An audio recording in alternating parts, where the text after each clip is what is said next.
warm and dry. Tomorrow and Wednesday, partially sunny both days. What's up, everybody? It's already tuned in over on YouTube. We're about to get things rolling right now. Intro's about to play in about 10 seconds. In the meantime, go ahead and hit that like button. We got a lot of fun to dive into. Obviously, we're going to break down this game and talk about it at length. So here we go. Edge with New York Giants legend and South Carolina Hall of Famer Corey Miller and his son, four-time SEC champion and two-time national champion Christian Miller. Knocked down again. It was Christian Miller. Here is college football playoff national champion Christian Miller on Tide 100.9 and 12:30 a.m. WTBC.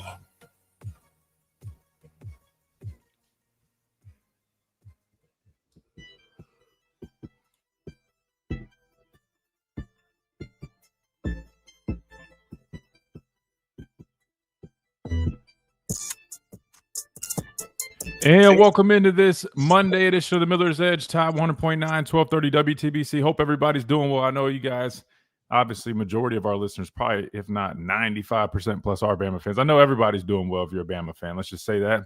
Obviously, a huge victory on the road this weekend. You guys see the title on the YouTube stream if you haven't already. Head on over to YouTube and check it out, because if you guys would like to see the visuals in the film that we're going to talk about, that's where you do it at, or on Facebook at Tide 100.9. We also stream there as well. But really excited, because these are the days that I love to do. I love breaking down tape. I love showing things on film, right, that came up in the game and really explaining what happened, right? And that's what we do here on the show. So we're definitely going to do that throughout the day. So make sure you guys are ready for that. And per usual, if you guys have any questions, which I'm sure you've got a bunch of them, right, drop those in the chat here on the stream, or you can always download that Tide 100.9 app completely free, right? And you can leave your stuff there. You can call in 205-342-9904. Real easy to do with the app. You just click a button, it automatically dials it. But that is the number if you guys want to manually dial it up yourself. That being said, Alabama heading to Athens. A lot of eyes on this game. Might not have been a game day game, right? That was over at Penn State and Oregon, which ended up being a really good game. Oregon getting the win in overtime. But Alabama traveling to Athens. We all knew this was going to be a huge game. We said it was going to be a heavyweight fight. That's exactly what it was. Said it was going to be a 60-minute game. Definitely came down to it. And just really another instant classic, man. I mean, every time these two teams play, you know you're getting a good product, and that's exactly what it was.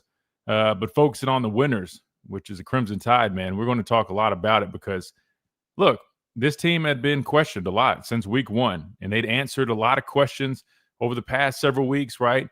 Coming off of a bye week, there still was a few questions remaining, right? Didn't know what you would expect or to expect or what you would see from this football team heading back on the road, right? There had been some troubles there. But how about Alabama responding to the challenge? Physical, high intensity, 60-minute performance, right? Playing tough. I saw Alabama football is what I saw, guys. And I'll talk about why that was here in a minute. But again, 24-21 victory goes to the Crimson Tide. Moving on up in the polls, I want to say, and correct me if I'm wrong, because I know there's two different ones, but one of them was, I think, 10 or 11? Was that the AP? Reed, you remember off the top of your head? Is the AP that we were 11? I think that sounds right. I think we were at 10. AP, we were at 10. One of them we were at 10, I think. Another was like at 11. I think maybe the coaches are. But regardless, moving on up, which is always a good sign. And we already know this, right?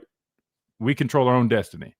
And you've got, 5 ranked games ahead of you as of now. Things can change, but next one coming at home, Vanderbilt coming to Tuscaloosa. That actually is game day.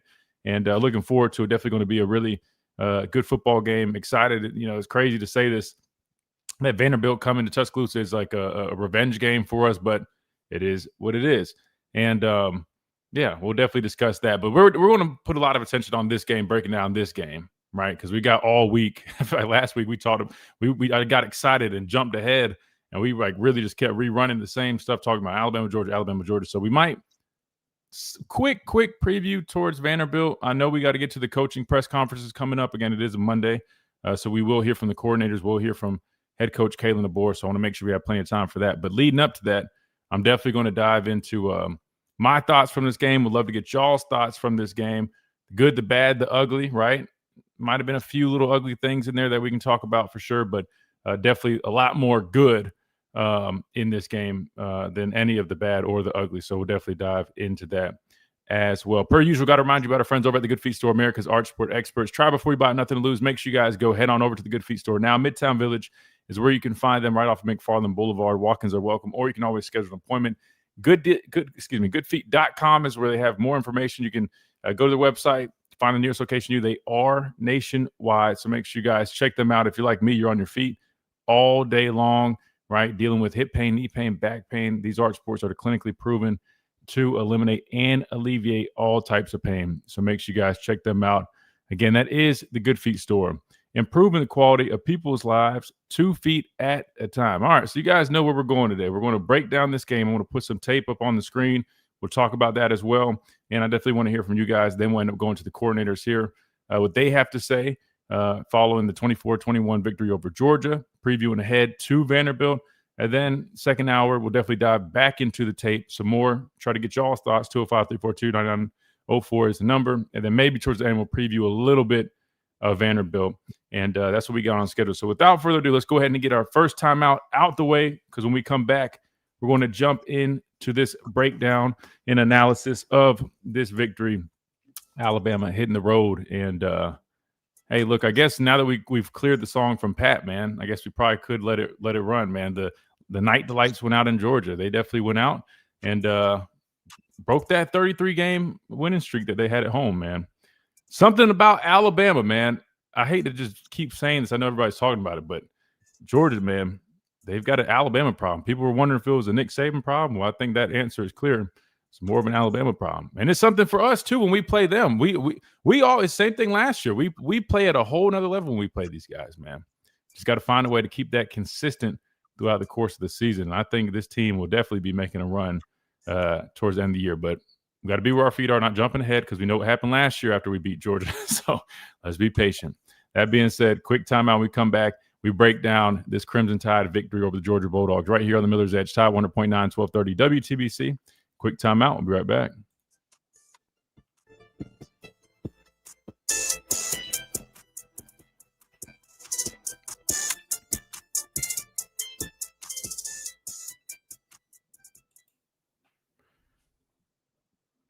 What's up, everybody? Who's all in here? Let's do a little roll call. If you guys have it, man, drop a like. Excuse me. Subscribe, all that good stuff. Get that out the way. That way we can dive right into all this. And shout out to Tia. She's got some clips for us that we can just throw up there without having to worry about all that copyright stuff. That way we can really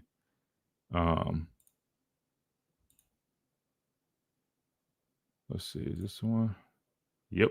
All right, bet. So we'll have some good, bad, and ugly. I got a bad and an ugly clip for sure, but definitely plenty of good. But yeah, I'm excited, guys. So let me get this stuff pulled up. I'm gonna break it down first, then I'll put some tape on the screen. But let's see. All right, you got all the stats, facts, all that stuff. Let me see if I can. In the meantime, I'll just throw up these highlights that I had from Ty. Let's see.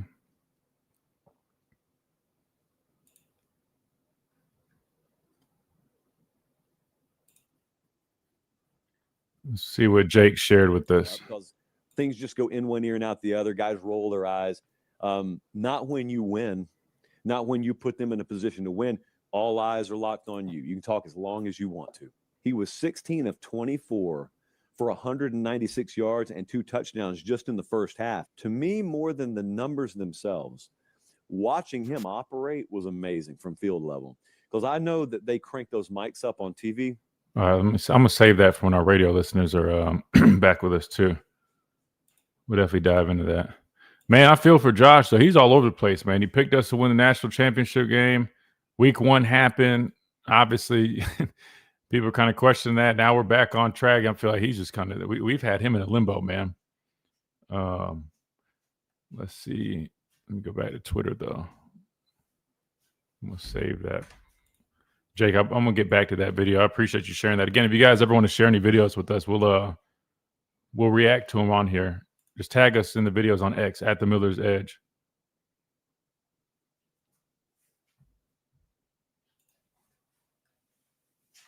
All right, yeah, we'll break that down. But let me go. And if you guys have any questions about specific stuff, man, make sure you guys drop it, whether it's a play, as national media in general.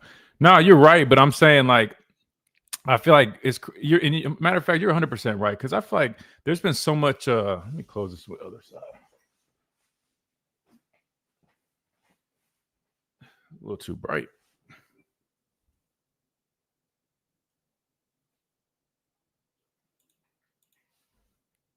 All right, there we go. I was like, what the world? My camera went out.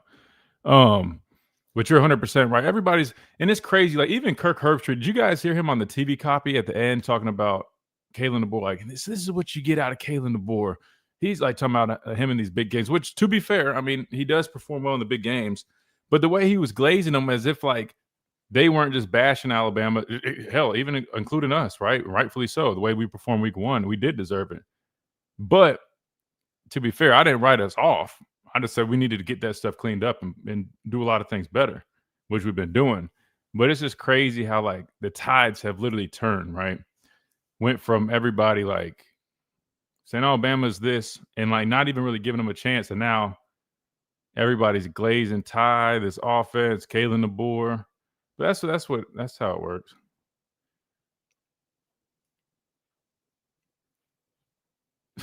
Tia, you're wild, man. And thank you for grabbing those clips. I appreciate that. Oh, yeah, crap. Let me not get distracted real quick. Let me throw this up here.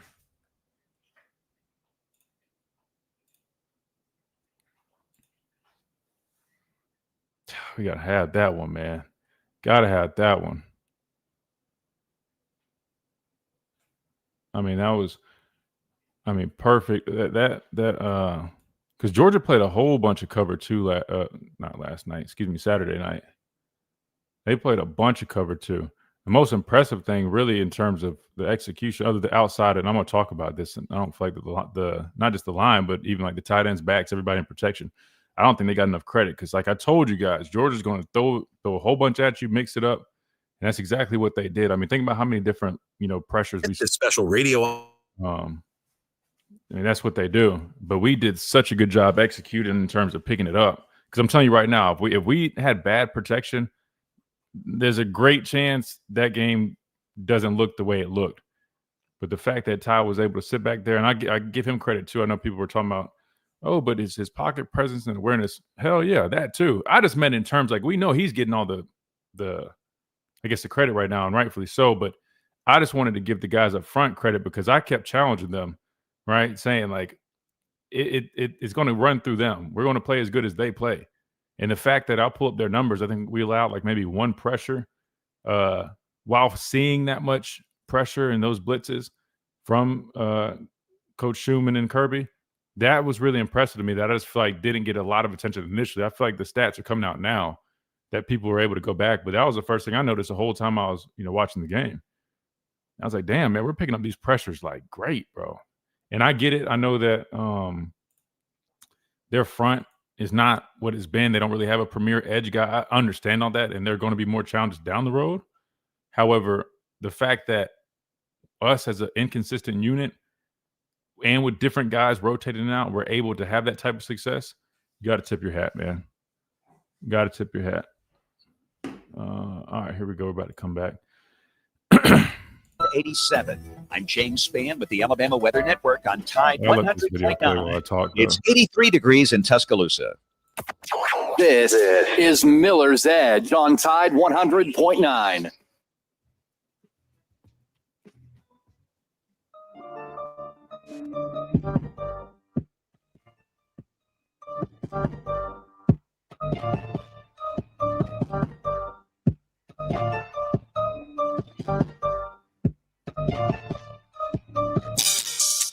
And welcome back into this Monday edition of the Miller's Edge, Tide 100.9, 1230 WTBC, presented by the Good Feet Store, America's arch support experts. All right, here we go. You guys know how we like to do, man. We're going to dive into this and really analyze things. So sit back, relax for a second, and enjoy the breakdown. Boom. First thing, 60-minute game. Knew going into it, you had to play for 60 minutes, 4 quarters, had to be able to travel, handle yourself under pressure, right? Show up on the road, something that we've struggled with. Not just week 1, but even going back to last year, right? I'll be honest with you, man. from the moment we came out, right, I thought we looked poised, right? We looked under control. Obviously, we had really a lot of really good plays even from the jump, but I thought offense started out well, and obviously defense did as well. But I'll say this, man, I was really impressed by just the mindset, the intensity, the physicality. Like I really felt like I was watching Alabama football, right? Just again facing a worthy opponent, a very good football team on the road, imposing our will. I'm not saying we were perfect, but really we controlled that game, right? We controlled the time of possession, line of scrimmage. We did a good job with outside of the run defense, which I'm going to get to. Trust me, I'm not letting that slide. I'm going to get to that in a minute. But still, for the most part, man, it felt more like an Alabama performance that we expect to see from the Crimson Tide. So I was really pleased with that. But really, there's a few key things that really summed up this whole game. One of those being third down. We dominated third down, and on both sides, right? That was honestly probably one of the biggest keys to this game. In the first half, it felt like we were damn near perfect. We ended up being 13 of 19 offensively, and we held them 2 of 8, right? So what that means was Georgia could not get off the field to save their lives, and they were struggling. They were trying to find ways, but they could not find an answer. And that really was all because of the execution. The guys up front protecting, and then you got to give credit to Ty. His pocket awareness, his ability to navigate, even pre-snap, making sure we're in the right things. I know we burned some timeouts early, but you can just tell, man, he's just such a student of the game, recognizing coverages. And again, Georgia does not make it easy. I talked about this. They disguise really well. They're going to shift. They're going to move. They're going to do stuff with their front, and it's going to throw you off. I mean, they try to throw a lot at you, right? I mean, again, it's Kirby Smart. That defense is, very, very much a pro defense. And Ty handled it so well, man. And then that's like the first battle. The second battle is actually delivering the ball, right? And he was, just pinpoint accurate for majority of the game and just squeezing the ball. I mean, they played a lot of cover 2 in this game, right? So there's going to be a window when you got that corner that's squatting on the flat, but then you got the safety over the top playing deep half. I mean, his ability just to squeeze in tight windows, even on some of those over routes, those deep dig routes, right? Putting it right over a linebacker's head, but in between, giving his guys just enough of a window to make a catch. And then you got to give credit to the receivers, man. I mean, they came up with some really nice catches in this game, and especially at critical moments. So again, offensively, man, the execution was really well. Now, again, we talked about the running game, wanted to see more of it. And it wasn't really there, right? Jam was the leading rusher. He had 16 carries of 46 yards. And I told you guys, what did I say? You got to have a running game, especially in moments like why. When it comes down to late in the game and you're in that 4-minute offense, which we had in this situation, how important was that? Did you see? That's why I talk about these things. We were able to capitalize there. Jam popped like a couple of 7-yard rushes. So we did it when it mattered most. We just had to find a way to run the ball consistently throughout the rest of the game. But that's why I talk about having a running game, because those moments, right, we had to get in a 4-minute offense where they were trying to get the ball back, and we were able to. Then obviously we saw that brilliant play that Ryan Grubb dialed up where they faked basically sprinting out to the left. Ty took maybe 2 steps, immediately turned back. All flow was going one way. And then you had Jam Miller wide open. And also Quavish probably could have hit him as well. But just a brilliant design. I thought Ryan Grubb was really, really good in this game. Again, you talk about the execution by the players, big check mark there. But even just the way he called the game, I thought it was great. Their ability to get guys involved, knowing the running game wasn't really hitting. Well, what do? There's other things. We talked about the screen game. I thought we did a great job not only calling screens, but calling them at the right times, knowing that's one way to neutralize a team that's bringing a lot of pressure, right? They're trying to get a lot of guys coming at you. Well, you hit them with those screens. That's how you neutralize that. And I thought we did a good job with that. Jeremy Bernard, using him like that Swiss Army knife, right? Finding ways to get him the ball, end arounds, jet sweep, things like that. All those things were brilliant in my opinion, and it kept Georgia true and honest, right? Even though we didn't have that running game like we would like, we found ways to make them play sideline to sideline, keep them on their toes, and really just execute overall. So really pleased with the offense, right? I mean, even, the call with Caden Proctor, and not even just that one. I mean, there's a couple of times you see him motion over, just doing little things, setting things up.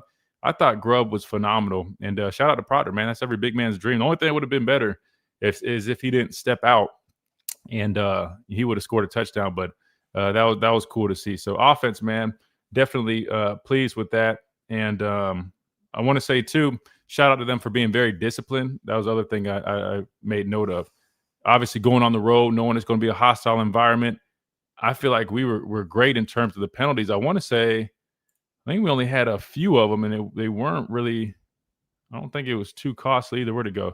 4 penalties for 16 yards. Matter of fact, we did better than them in that. They had 6 for 68, and one of them really. And actually, now that I think about it, I don't know how that's according to ESPN, but the targeting on James Smith, we'll definitely get into that later. But that was, in my opinion, a dumb call. I get the whole if you lead with the crown of your helmet, but you're talking about you got a shorter guy that's falling down. I mean, he's kind of going at a lower angle. I mean, ended up being in his chest. I don't know how that was targeted. And then you look at the one at Penn State, and then it just don't even get me started. But we'll talk a little bit about that here in a little bit. But that definitely was really, really impressed with our ability to be disciplined, limit the penalties, right? You didn't really see any, too many like false start, things like that you typically would see. So, I mean, clearly these guys showed up to play with the right mindset, the right intensity, right? They're holding their water, as we used to say, right? Basically just meaning they're composed, and was really pleased with that. Defensively, all right, here's the thing. We showed up when it mattered most, right? I'm extremely pleased about that because in those critical moments in the games, we got stops, and I'll put those plays on the screen and break down what actually happened in those plays. But that's the most important thing. Number one, you get the win, and two, when you're in those critical situations, you find a way, and that's what we did. We stepped up to the challenge. The rushing defense, though, it's just like this glare that I'm not gonna lie to you guys. We've got to find a way to get it figured out because now there's 2 teams, quality teams that we've played. I'm not going to really count Wisconsin. I guess you could if you want. But still, Florida State, 230 yards. Georgia rushed for 227 yards, if I'm not. Yeah, 227 yards. And then explosive runs too, man. And I've got a couple of them pulled up. We got to find a way to have better run fits. I thought, the D-line was doing pretty decent in terms of being physical up front, right? Tim Keenan came back. I thought that helped out, but really the star up front was LT Overton. I'll talk about him a little bit more here in a moment, but in terms of just being disruptive, making plays in the backfield, doing his job at a very high level. I was very impressed with him, but we got to stop the run, guys. I mean, that's I talked about being characteristic of playing Alabama football. That's the one thing that's Washington-esque. Low key, we kind of feel like a Pac-12 team at times, but I'm gonna give them a couple more chances. But we can't be giving up 200 plus on the ground. I hate that. It's the ugliest stat. I'm not a fan of it. But the good news is defensive third down was great. We talked about it. Georgia was 2 of 8 on third down, so we did a really good job there. Pass rush wise, still. I get it. We're working with what we got. We just don't really have a premier guy either. And I did see kind of what he was trying to get to in terms of generate pressure. They're basically using Quay as like what we used to have, like a buck, where he would be lined up, mugged up on a B gap, and then they're working him in the games, right? So just finding ways to get the stunts in games, running a lot of techs and exits, your typical pass rush games, but with those outside backers being like at the 3 spot and mixing it up.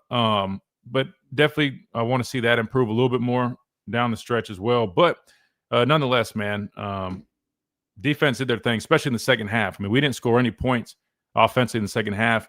And so it was on the defense to really do a good job of getting those stops in those key moments, which they did. And shout out to our guy, Bray Hubbard, right? He came on here before the season started. And look, I think I'm figuring this out, Reed and Chase, that look, this team responds. Basically, if you say they can't do something, they do it. Or if you call them soft, they go out there and play physical. So I think for the rest of the year, I'm going to sit on this damn platform.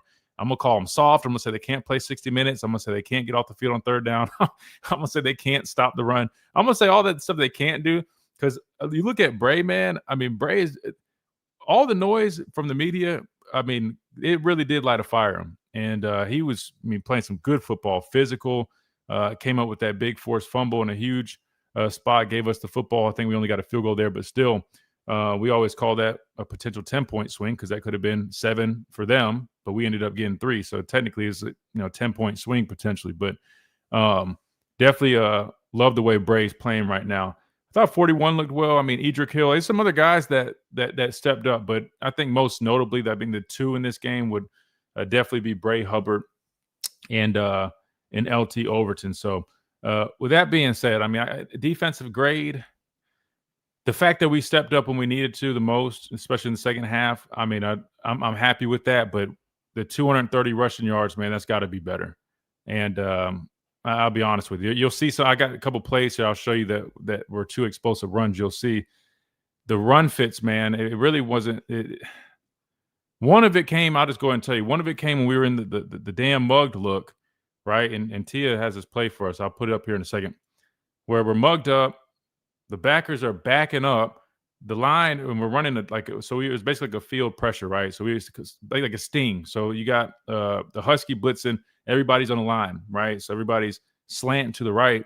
The backers are backing up, and then the offensive line immediately climbs to the backers. So basically, they're just I don't even know. I'll let you guys see it for yourself. And they're just a gaping hole, dude just hits, and it's just like we're just taking ourselves out of position. So to me, I'll be honest with you, I put that one on the scheme, not the personnel, like 4-2-5. No. I'm saying in terms of the whole mugged look, that to me, I'm not.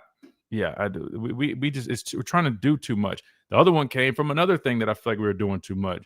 It's called the Vol package. I think that's what they call it, where they hover the wolf like 2 or 3 yards off the ball, and he's kind of reading with the flow. I was talking to Justin Hill about it, and I don't know if they have like a specific gap they're playing, but you'll see.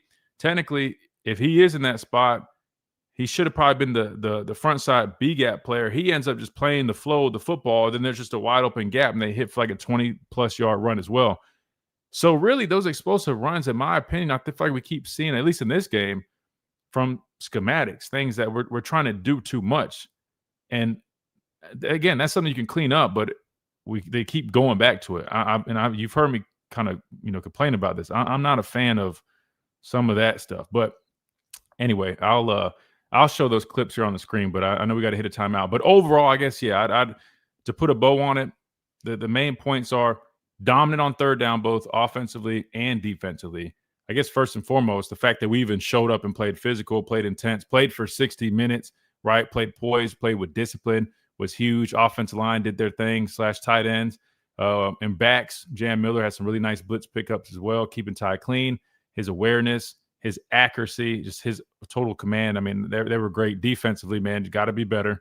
But the big stops, I'll give them credit for. I could probably agree with you guys in the chat. I mean, because of the stops and them doing their thing in the second half, but that's not scoring points, I might give them a B-. And their ability to get off the field on third down. But that run defense, man, that's a problem that we definitely got to get cleaned up, because I don't trust it. Because you're talking about playing other teams that are going to want to run the football, and say for whatever reason our offense isn't as effective that week for whatever. You never know. That could put you in some spots. So, all right. That being said, that's what I got off the top. But we're going to hit this time. We come back. I'll throw some clips on the screen. We're going to start looking at the tape. I'll actually dive into certain plays. Plus, we'll go to you guys again, 205-342-9904. We'll hear from the coaches in the press conferences, and we'll keep on rolling right here on the Miller's Edge, Chai 100.9, 1230 WTBC, presented by the Good Feet Store, America's Arch Sport Experts. We'll be right back.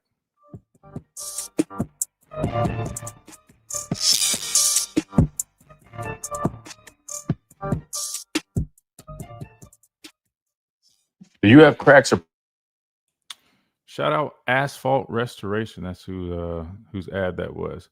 Let me catch up on you guys real quick while we got this timeout. But I promise I'm gonna put this tape on here, so we can break this down as well. I just want to make sure I get to you guys in the chat. Let me go back up. Damn, chat is booming today. Again, if you guys haven't, man, just drop us a like, subscribe, all that good stuff. I promise you guys will not be disappointed, man. We keep this type of content coming consistently. And I promise we're going to start getting to more, man. I'm in the works of trying to find some people to help me out, because right now I don't really have too much help. Okay.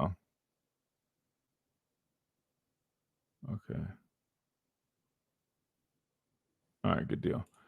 Let's see. Damn, sorry the chats keep coming. I'm trying to get everything. See how Bama responds this year when they're getting their flowers before wait, hold on. Let's see how Bama responds this year when they're getting their flowers before Vandy. I will be honest, I still am like as proud as I am with this performance. I'm still very not cautiously optimistic, I would say, but just I'm just being patient. I'm playing the patient game. I mean, because you got to think we got a gauntlet coming up, right? I mean, you got 5 ranked. Let's see, we've got number 16 Vanderbilt, number 19 Missouri, 15 Tennessee, at South Carolina, who's unranked right now, LSU, and then Oklahoma. So you've got, as of now, 5 ranked conference games coming up. So I mean, the work's not done. I mean, it's a great game against Georgia, great win. And I'm not going to say, oh, we know how it went last year after we beat Georgia. I think these guys have had plenty of learning opportunities, so I wouldn't jump to that. But I will say, just knowing how it is playing in this league, and when the games start adding up, you got to remember too, guys, we're fresh off a bye, which I know they were too, but I'm just saying, like, we're fresh off a bye. When you start getting into these other games and you're going on a 3-4 game stretch, man, that monkey starts getting on your back too. So the performances can be a little, up and down. It's natural. So you just got to remember that. But anyway, but with that being said, man, I think right now our offense has really kind of figured out their identity, minus, the running game part. They're still trying to really figure that piece out, but still just the fact that you've got so many weapons. I mean, it was interesting, guys. We rotated so many guys on the offensive line. I was really confused about that. Let me stop talking so much. Let's see. You're disappointed with Damani Jackson. Yeah, he didn't have a great game by any means. But another thing, like, it's 1st and 10 on that touchdown. He got hit on a double move, but it's 1st and 10. Why are we running like a zero blitz like that with everybody mugged up? Like, I was like, what the hell is that? I was confused, man. Like, I'm looking at it here. We really ran a zero pressure right there.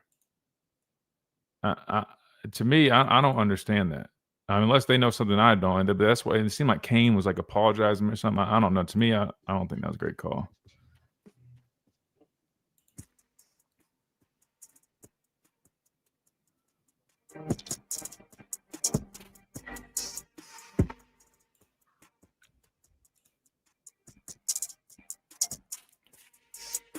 And welcome back into the Miller's Edge, Tide 100.9, 1230 WTBC, presented by the Good Feet Store, America's arch support experts. All right, so just quick little stats and facts here from the game before I dive into some of these plays here. Again, you can see by the numbers, man, it's really strong performance. Ty was 24 of 38 for 2 touchdowns, 1 on the ground, 276 yards for the air. Jam comes back from his injury, 16 carries, 46 yards.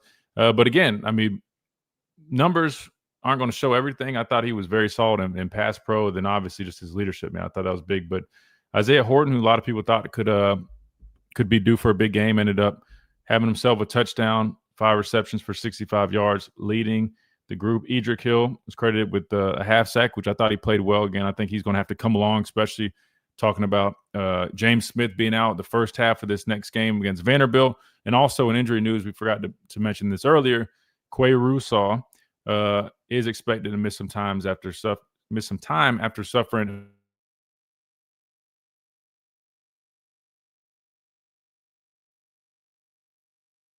Sorry, got a little I guess excited and accidentally ripped my mic cord out. Quay Russaw is expected to miss some time after suffering a foot injury that required surgery. So prayers up for a speedy recovery for him. And we'll talk about the impact of that, because now you're talking about Jamarian Latham, who was the other starting Wolf, especially in those 3-4 packages, which we saw a good bit of, which, again, like I told you guys, it's all about matching personnel. So for all the people that said, oh, we run a 4-2-5, you can't do that. Again, what are they saying now that they see we play a 3-4 as well? Like I've been saying for 2 years now. Anyway, now you have Quay Russaw out and Jamarian Latham out. So as we saw, Justin Hill had to fill in, take over some responsibilities. Obviously, Yonze Pierre ended up playing the most snaps because he's really going to have to take, the load of everything. He's like the last, I guess, experienced guy left, other than Justin Hill, and we'll see what else they try to do. But wouldn't be surprised if you see maybe them change up some of their looks, just knowing that they don't have much depth at that Wolf spot right now.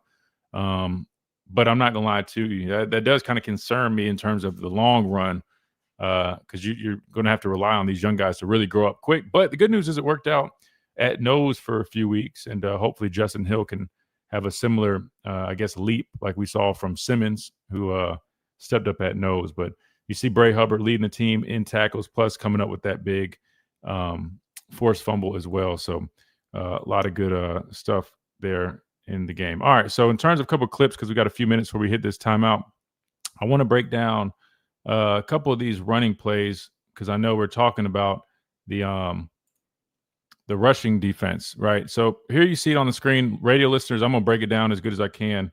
But again, you guys are always welcome to hop on here at the Miller's Edge on YouTube. But you see how they start off, right? They're showing a 4-down front look initially, then they stem and get to what they call basically like their vol package, which is where you have the wolf mug at like 2 yards depth, right? And you see right now he's kind of lined up over the, I guess, the B gap / guard. They motion to trips, and so he kind of shifts with it. And I guess now he's on the other, I guess, what guard or B gap, whatever his alignment is. But you look at this, they're in an odd front now, right? So you got a 5, a 0, and a 5. So naturally, unless they're running some type of game or whatever the case may be, you'd have a C gap player, A gap player, C gap player. Then these guys would help take over the remaining, B and A gaps, right? So what you see immediately is, right, James is in this 5, so he's that C gap player. LT is also technically a C gap player, but it looks like he's trying to fight inside for that B.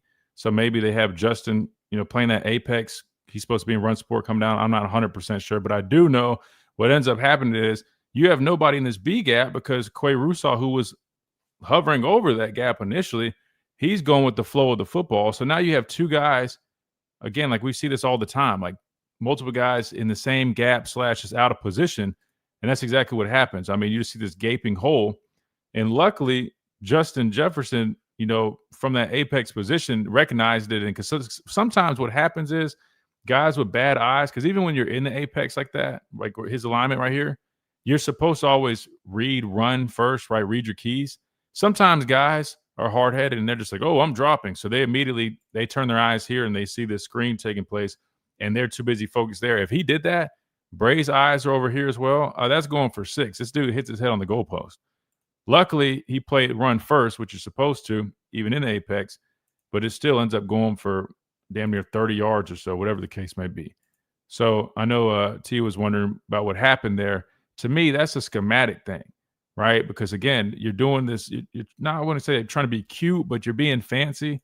And you will see, I will say this. There are times it does result in negative plays. Yonze Pierre was playing this spot later in the game, and he ends up making a big tackle for loss because he just flows to the football unblocked, right? And I get it. It can kind of throw off blocking schemes because the offensive line doesn't necessarily – it probably throws off what they're trying to call up front or who they're registering as who. But at the same time, I feel like I've seen more times than not our guys are running out of position just like this, and then you just have nobody responsible for any of these gaps. And then it just opens up like the Red Sea. To me, I think if you would have just – hell, even playing it backers in their traditional spots, a 4-down front, I guarantee you that play wouldn't have broke like that. It's almost like we're giving them stuff. And that's what I don't like out of some of those packages. And so you see it from the end zone copy as well. They shift, right? They go from just a traditional 4-down look to an odd front, 5, a 0, and then a 5. And then you see right here, Quay is initially in this B gap with the motion. He ends up in this front side A, but then he's going with the flow, wide open gap right there. And I mean, it's gone. Now, again, it looks like LT could be trying to work into that B gap. Maybe he is supposed to squeeze down. It's hard for me to say without me sitting in, just like Roman said, like, if you're not in the meeting room with them, I mean, I don't know exactly what they're being coached to do. I'm just going off of what I'm seeing, which normally if you're a C-gap player, to be fair, you wouldn't squeeze down that hard. So maybe they're coaching them into maybe squeezing in like that. I don't know, but I just know that's bad ball, man. That's bad ball. You're basically giving them those explosives. I know there's another one. Was it one? I think Tia, hold on, let me see if, I think she also tagged us in it, but let me pull this up real quick. But the other one I want to show you guys real quick is another explosive run. Oh, here it is right here. All right, let me share this again. All right, so it comes out of this look with the mugged backers, which you guys have heard me talking about this, how I'm not the biggest fan of it, right? And here's an example why. again, there's pros and cons of everything. I'm sure there's plenty of benefits of doing it, but here's why I don't like it. It's a good example. You see everybody mugged up, and like I said earlier, they're running what we would call basically like a sting pressure, right? So basically they're bringing this Husky. He's disguising well, but you see him coming off the edge. So that means everybody's got to work on the line. So that's why the whole defensive line is working left to right. They're all slanting, right? So they're doing what they're supposed to do, but look at the backers. So they initially start mugged up in the gaps like, they've been doing. But this is what I don't like. Their first step is backwards. I don't like that. And then with the slants, you look at the thing that's the center and the guard, or it might be the tackle. I'm not too sure right here. Yeah, it's tackle. Center and the tackle. Climb up immediately, untouched, right? So while our backers are backing up, their linemen are immediately at the second level, and we're not doing any service for ourselves because we're just taking ourselves out of position while everything's just flowing downhill. We're backing up, and and their linemen are untouched on the second level. Again, now you're basically hoping that this safety makes that tackle. If not, again, it's going for 6, which bad angle there. Or I guess that was a corner. It looks like that was who is that? Yeah, it's Damani. So it's a corner. He takes a bad angle, and again, another explosive run. But is it because of what they did, or is it because of what we did? You guys catching my drift now? Like those 2 explosive runs, in my opinion, that's all because of what we're giving them those plays. Because we're trying to do too much or try to be too fancy. So again, I'm sure we could pull. I know there's a clip for the other look that they forced tackle for loss. So I'm sure there's plenty of times where they could show you, hey, well, this is why we do it. But to me, I just don't feel like it's like high risk, high reward almost. And I would rather just look, man, put our backers in their traditional alignments, man. Let them play downhill and flow to the football, right? Take on those blocks physically. Other than, look at this. It's a bad ball, man. Bad ball and bad angle right there. Even if Damon took a better angle, at least it's 7-yard gain. But yeah, you can't. This is where all these again. So you talk about 230 yards. Those 2 plays together is about 60 of it. So if you wipe out those 2 explosive runs, you're at least still at 170. You catch my drift. Too many explosive plays, and that's what's leading to a lot of these big numbers on the ground. So that being said, let me go ahead and hit a timeout. We'll continue to break some of this tape down. I'll show some good tape too as well. I just wanted to show these while we we're talking about the running defense and what is really contributing to some of these big numbers. Again, 2 big explosive runs. Not really Georgia really out physicaling us, really just us out of position and, giving them, big plays. So helping them out, so to speak. All right, quick timeout. We come back. We keep on rolling, keep on breaking down this Georgia-Alabama game. Again, we'll hear from the coordinators and head coach Kalen DeBoer. And we'll go to you guys as well, 205-342-9904, right here on the Miller's Edge, Tide 100.9, 1230, WTBC.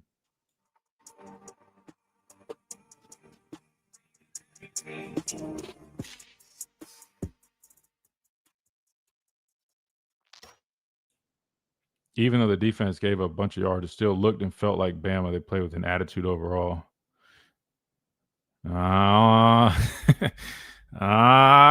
Riggs. Riggs. Listen, attitude, intensity, big stops. I feel you, but brother, 2 games and 200 plus. I'm sure we had a game maybe here or there where we really, gave up some big plays and our numbers didn't look good. But I don't know if I would. Not quite. Offensively, yeah. But I don't know, man. I don't know. Golden gave up 59 rushing yards yesterday. Make the phone call. Nah, but y'all kept trying to tell me, oh, Golden was the worst. Bro, I kept telling y'all, nah, bro, he's a good coordinator, man. Damn good coordinator. I'm really not comfortable or so defense not sound on defend the run game. See, that's just a big I think he's a good coach. Don't get me wrong. I like him, man. I'm cool as hell with him. Like he's cool. But in terms of just some of the stuff that they do, I don't.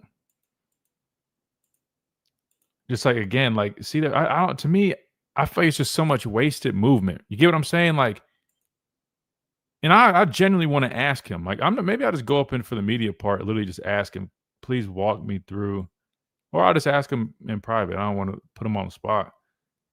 But to me, like football, man, it's like you don't want wasted steps. And to me, this is like if maybe you're thinking mugging them triggers something in the blocking scheme, and then you're like, all right, we're getting to our spots. But if you're going to coach them to drop back immediately, but like, why are they still catching? Now, that would basically where they end up at as if they aligned in their traditional, off ball spots, right? And did not move and just sat there. That's literally as if like they did that. That's why I'm bothered by it, because while everybody else is downhill, it's as if these guys pretty much never moved. If they say, again, you get what I'm saying, guys? Like if they weren't mugged up, that's pretty much their alignment. So now, everybody else is literally coming downhill, back's already got the ball, and you're still sitting in that same spot instead of attacking these blockers. I honestly feel like you almost be better off if you register as run, forget the drop step, bro. Just attack. I get they got to get back and be in those windows, and again they got to potentially drop, but I don't. It's just a waste, man. I wish. Wait, did she have the? Here's the end zone. Let me see. I'm trying to see the defensive line here. Slant.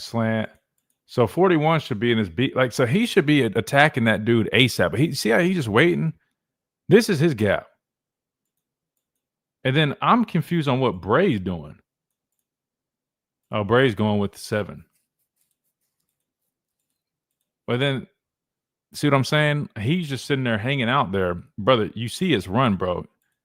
You see, you can't, like, nah, man. You can't be scared, bro. As soon as you register that run, bro, you got to hit, bro. And then we're just getting washed down with that movement. That's a bad ball.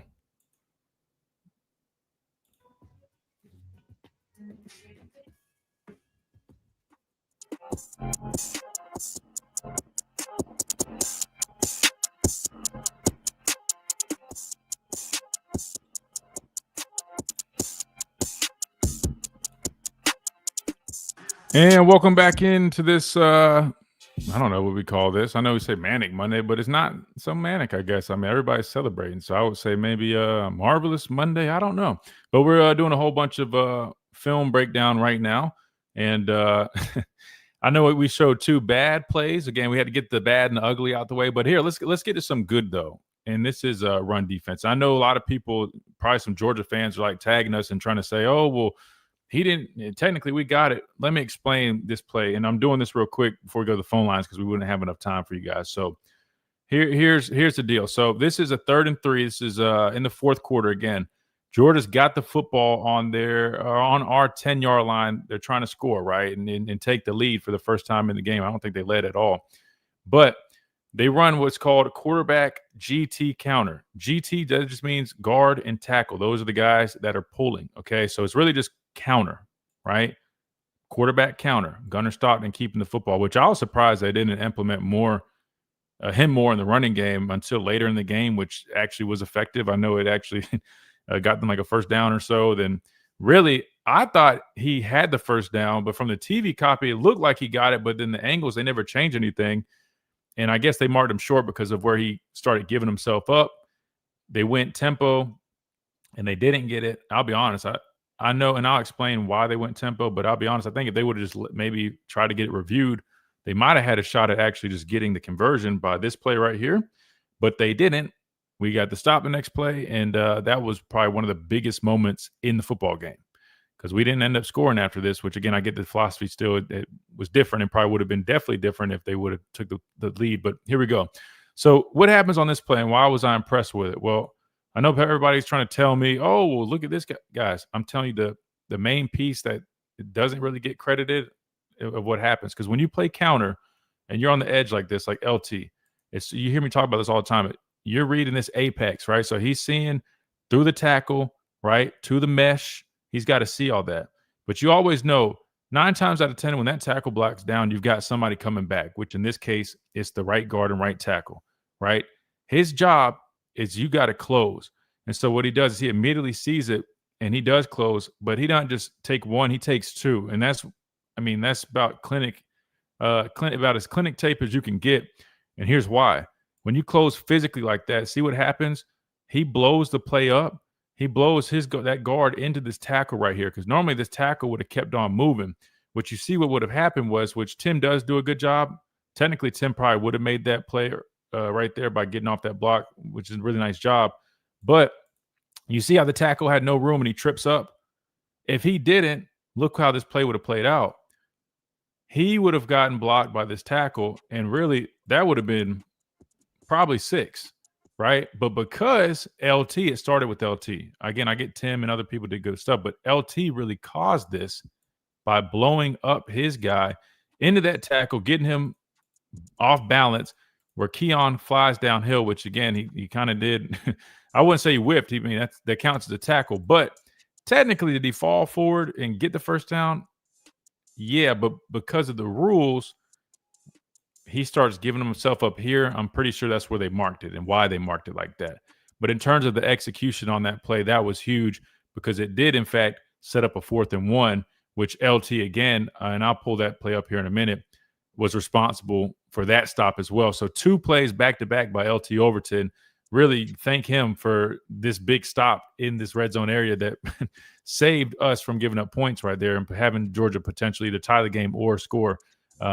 Huge back-to-back series by LT, and that wasn't the only thing he did in this game. You watch him come up with some other big plays. So really strong performance by him. So I know he definitely made him some money this past Saturday. We got to make some money by paying the bills, right? We got to get to this break, top of the hour break that is. When we come back, we go to you guys on the phone line, and then we'll definitely make sure we get to the coaches press conference in hour number 2 as well, and continue breaking down this tape right on the Miller's Edge, Tide 100.9, 1230 WTBC, presented by the Good Feet Store, America's Art Sport Experts. We'll be right back.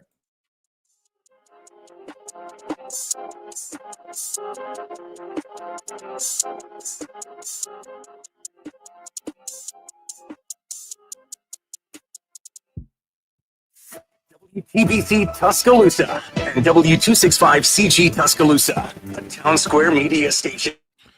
That's right. Like Phil said, man, if you guys have it, man, drop us a like. We just appreciate that. Helps push the algorithm, all that stuff, man. Hey, and keeps everything free, man. Just hit that like button. It's easy. All right. Let's see. It's always fun. Every time you say hit the like button, like people like leave the video for some reason. It's the weirdest thing. Why do people not like supporting? If you guys like the content, why not hit the like button? Why leave? I don't understand that. It's weird. Maybe it's like people that are like secretly hating or something. They're like, oh crap, he said hit the like button, let's leave. We can't just click a button. Let's see. Debo's defensive coordinator ran the same thing at Washington. Believe that's what he prefers. What do you mean? Like, what ran what? Excuse me.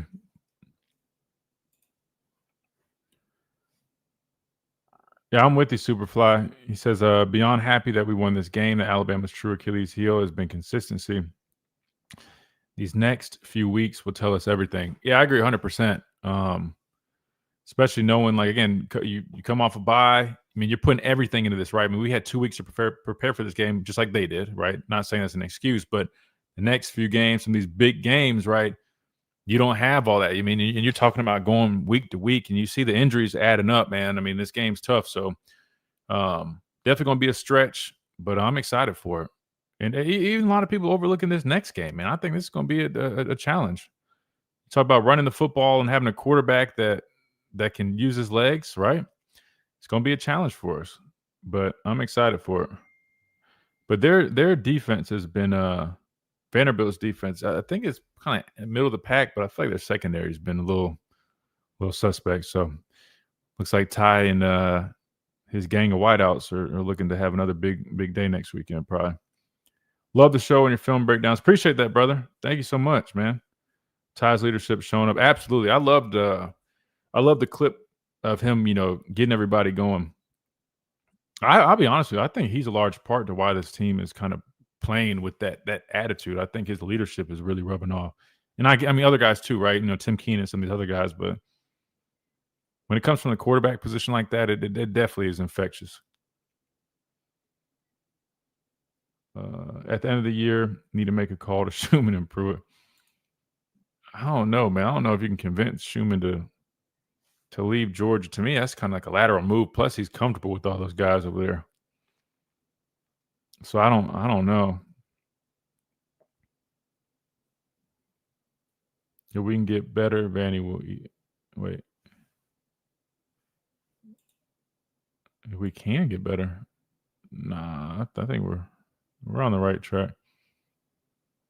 Let's see.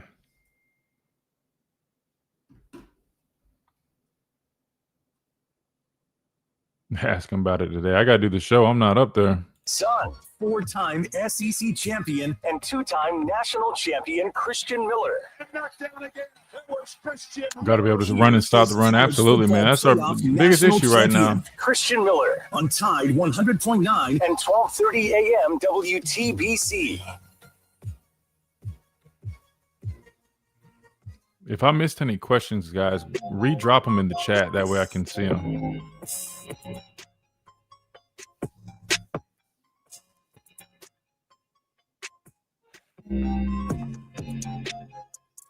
And welcome back into the Miller's Edge, Tide 100.9, 1230 WTBC, presented by the Good Feet Store, America's arch support experts. Let's do this. Let's go to the phone lines. I'll pull up some more clips or whatever and kind of let them run and do all that while we talk. But I want to make sure we catch up with you guys because I know a lot of you guys have been waiting patiently for a minute. But I wanted to get some of our breakdowns in. That way we could do that because I know a lot of people really like seeing the film stuff. So that being said, 205-342-9904. We got Carson up first. Carson, welcome in. What's up, Christian, man? How you doing? I'm good, man. Sorry for the wait, brother. I just had to get some of that out the way. Hey, you gotta do the job, man. That's some Yes, good stuff, man. I'm excited, man. This upcoming weekend I'll be in Tuscaloosa on Friday.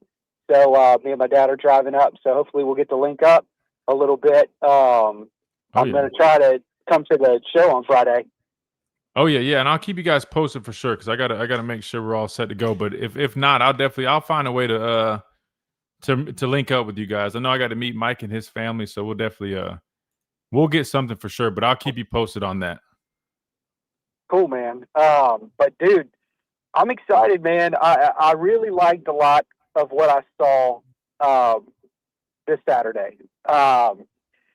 Look, I know there's some schematic things, guys not in position. The run game, I mean, you're absolutely right. It was horrendous. It made me want to puke in my mouth. But there's so many other good things that the competitive character, because look, there's a world where we lose this game if we come out undisciplined the way that we have been in the past. And look, 4 penalties.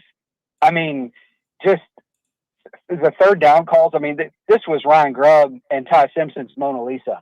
I mean, some of the stuff that they were doing pre-snap. I'm so proud of Ty, man. The line of scrimmage play, the dude looked like Breeze. Like the way he was getting in and out of calls. I mean, I saw on that one third down, he got in and out of 2 different calls. It looked like, and we got into something that was favorable. And 13 for 19 on third down is just electric. I mean, you don't do that against a team like Georgia. So it was beautiful to watch that. Just the maturity. That's a guy that's done his homework. You know, he came in with the answers to the test, and I was really, really excited to see that. Oh yeah. I know you were showing a play. I knew you were showing a play. I think it was the one to Horton that he had dropped. That I think Ty had gotten fooled pre-snap. I think he thought it was single high, and they were playing too high. They rolled into it, but still to make the throw in that window, I thought it was like a golf clap. It's like, okay, like you got fooled a little bit. You didn't read the coverage right, or didn't have it pre-snap, but you still made a throw that was catchable. And man, there's so many good things, dude. The run game, I think we rushed it 38 for 117. But you know, late in the game, that's called commitment. You know, when it in the fourth quarter on a game-winning drive, when you get 9 out of jam, and then you're able to that Georgia had to respect it. I mean, it's just one of those things where it's just golf claps all around for the offense. The offensive line played great. red zone defense was good as well. I thought that, look, we could have limited them to 7 points if it weren't for the holding penalty on Xavier down in the red zone. We had to stop there too. So red zone defense I thought was pretty good. Offensively, just chef's kiss, man. I really liked what I saw. Yeah, no, it's funny. I actually had that play pulled up when you just mentioned it in terms of the Horton one. Yeah, so they showed single high, and again, that's why you got to tip your hat to Ty being able to. Cause this is one of those games where the way they play defense at Georgia, man, it's very pro-esque, and they disguise well, they pressure a lot, so it makes the quarterback's job a lot harder, and he has to really understand what's going on to be able to, you know what I mean, pre-snap, get his guys in the right things, post-snap, understand what's going to happen. And he was just, I mean, rock solid when it came to that. But yeah, I'm looking at it right now. So you got like the deep over by Horton right there. And you're right. They showed single high initially, and they get to a form of cover two. And it's kind of interesting because the backside corner is the one that ends up rotating to be in another safety at the top. But yeah, I'll be honest with you, kind of a risky spot there because you've got that corner that's squatting in the flat, you know what I mean? And he's right there. Then you're throwing over the hook defender's head. Right. But you're right. I mean, it takes a perfect ball. Which, to be fair, that I'll be honest, that was probably about as good as a spot that you could probably throw that football without it being picked off by either the corner 100%. or that backer. So to be fair, I mean, look, he trusted himself there, and he put it in a spot where only his guy really could have gotten it. So I wasn't too mad at that. But right. But you're right. No, in terms of what he was able to do, like even some of those other those whole shots in cover two, because they ran a lot of cover two, which is interesting. Normally they run a lot of cover seven, which they did as well. But his ability to squeeze it over that corner and right before that safety, like, man, he was in his bag. And I trusted it. I said that, man, if they give him protection, this guy is probably going to have a big day through the air. And I thought he did a lot of things extremely well. And you can just tell, man, he's confident. Like, he didn't look rattled. Yeah, he's locked in. I mean, he's making the checks. He's throwing the football. I mean, I love it, man. He's going to surprise a lot of people as the season goes on, 100%. I mean, I think he's honestly playing some of the best football for the quarterback position in college football right now. 100%. And I guess a question going off of that. If you're game planning defensively for our offense, with all the stuff that we do, would you expect, like, if you were to put like money on it, would you expect a little bit more at cover three, or would you expect a little bit more of making Ty throw to the bound, like throw outside? Because he's shown on tape that, like, he's willing to, his accuracy and his decision making. Not a lot of college quarterbacks right now, from what I've seen, are as confident throwing it across the middle of the field because these guys can't read coverage the same way that. It's no hate. I'm not disrespecting them, but it's college quarterbacks. It's not NFL quarterbacks where you're asked to do that more efficiently. But would you expect like more outside coverage? It's kind of a double-edged sword, right? With like the personnel we have.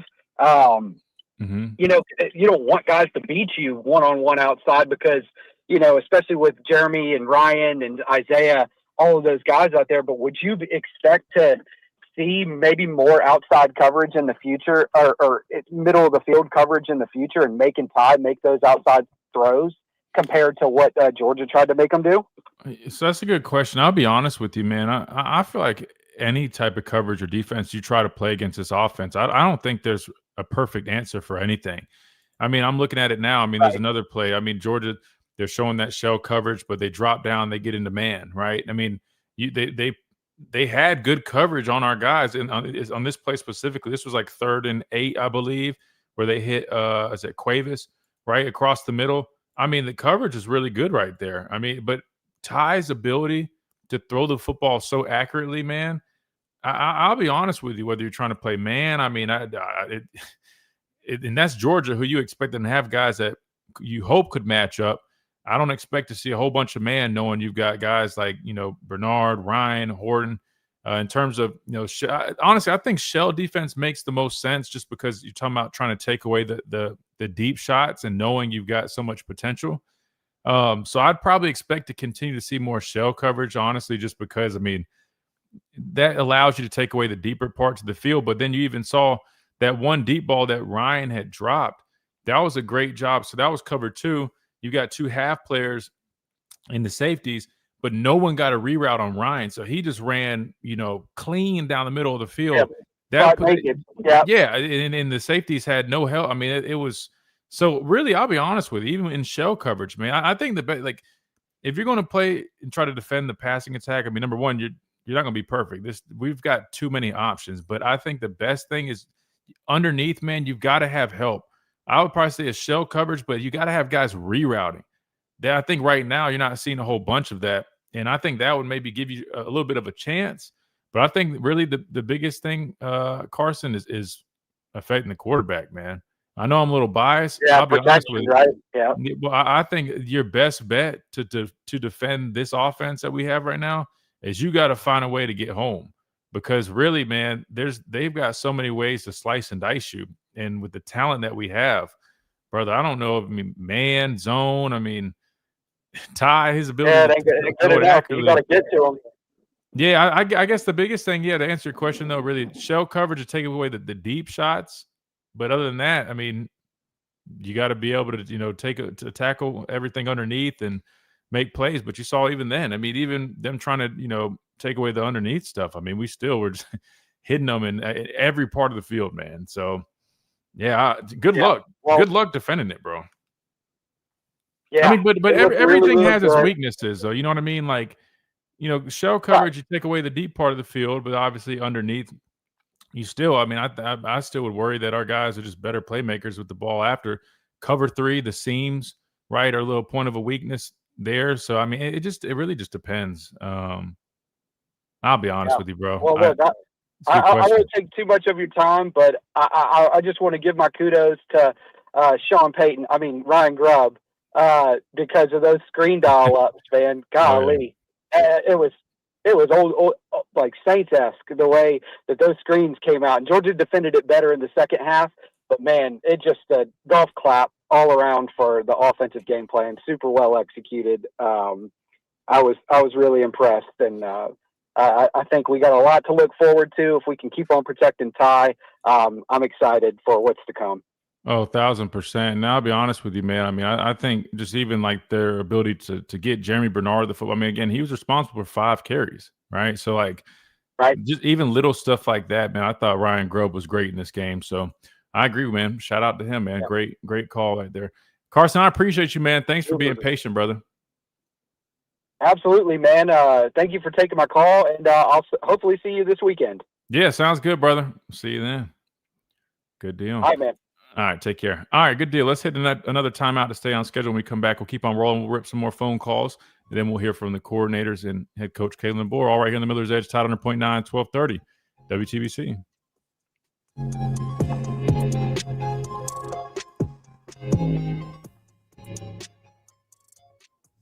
Kentuck Art Festival is coming to Snow Hinton Park. All right. What was I going to break down? Let's see. All right, wait. Let me hit some of y'all's questions real quick. I want to keep doing this tape, but look at that hole throw, bro.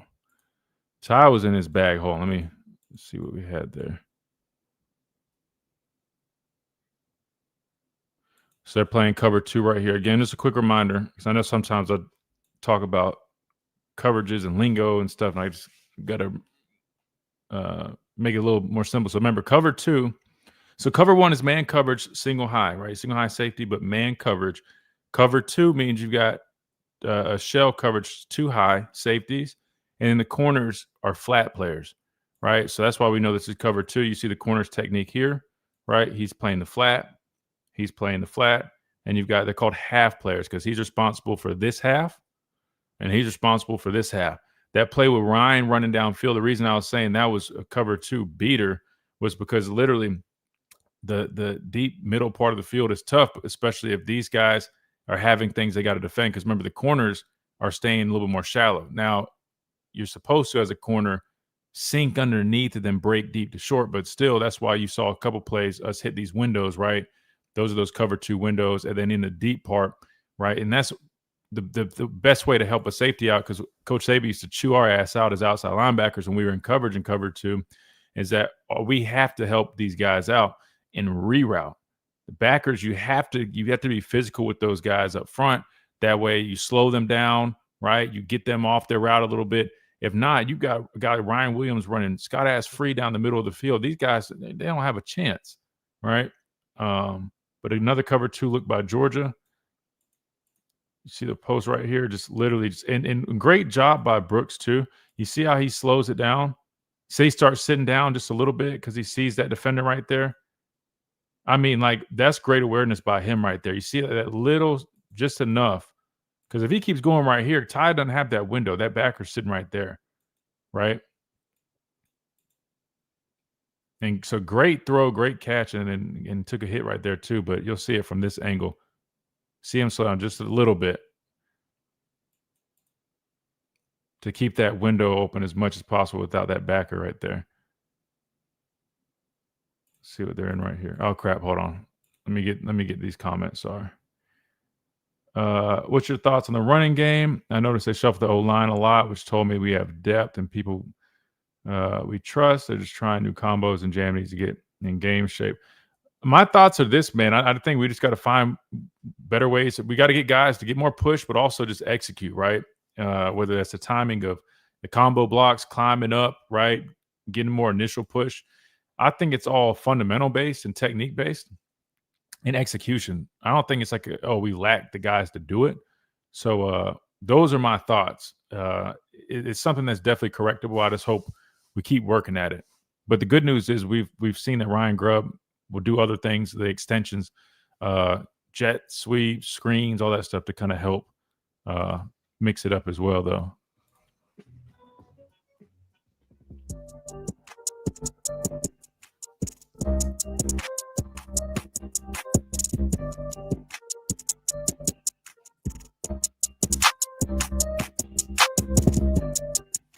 And welcome back into this Monday edition of the Miller's Edge, tied under 0.9, 1230 WTBC. We're breaking down this Georgia-Alabama game again.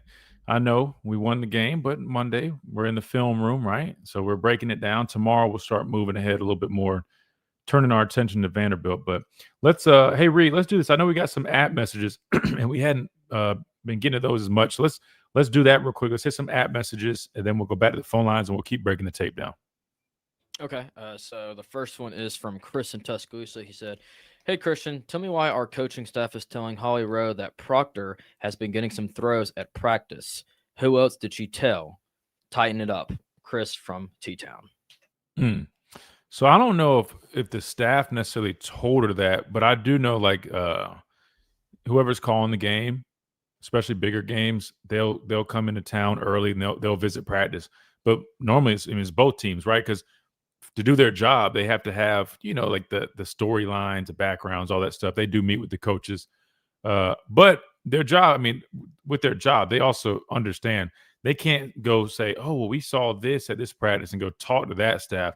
They just have that information for during the broadcast. That way, again, like when it does happen, they can comment and kind of elaborate on stuff, so I understand from the security part of it, but they're not like sharing information with other staffs or anything, but that is part of the job.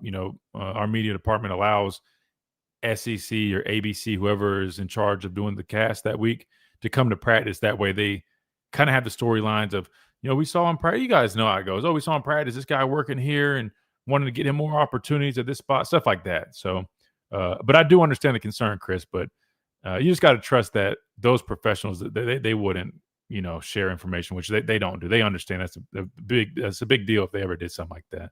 But I understand the point. What else we got there, Reed? Our other app message is from LJSM in Moundville. Said, "I really think you need to go coach for the defense. Are you going to do any Friday shows in a restaurant?" That's LJSM in Moundville. Appreciate that. Yeah, I'll definitely keep you posted. The timing and stuff's trying to figure that part out, but I definitely want to. I know you guys really want us to. I'll promise I'll have more info for you. Probably, hopefully, the next day or two. But I appreciate you guys on that.